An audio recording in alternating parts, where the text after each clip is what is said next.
علیکم برادران غریب برادران خیرخواه. از همه شما خواهش کردم می شود که همین مادر دو فرزند معیوب داره.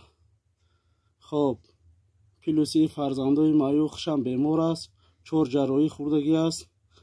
با جراحی میکنه گفتگان دکترها. مادر جان خواهی شما گپ زنه که چی کم دیو داره، چی درد داره، چی گفتنی هستی برای برادران غریب؟ سلام علیکم مردم مهاجر. من مادر زنده سوز از شما احترامانه خواهش دارم که و کمک نیاز دارم. فرزندی معیوب دارم، 4 جراحی شدم.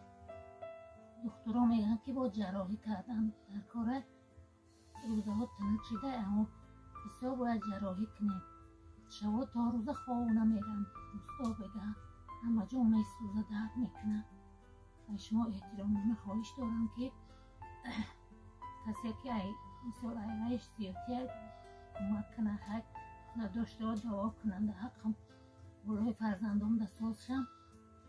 هیچ کارم که نکنم اوقاتی هم میاره کنم، مقصد دهنانشون کنم.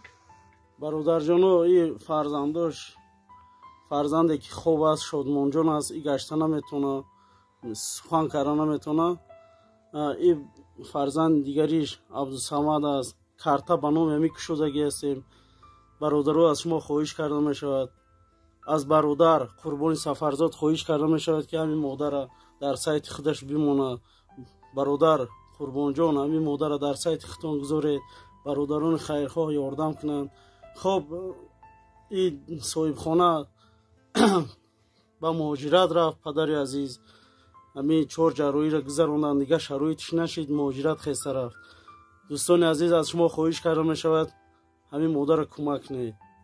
التماس از پیش ماه مبارک شریف رمضان است، کسانی که خیرخواه هستند مرحمت به این مادر کمک کرده شود.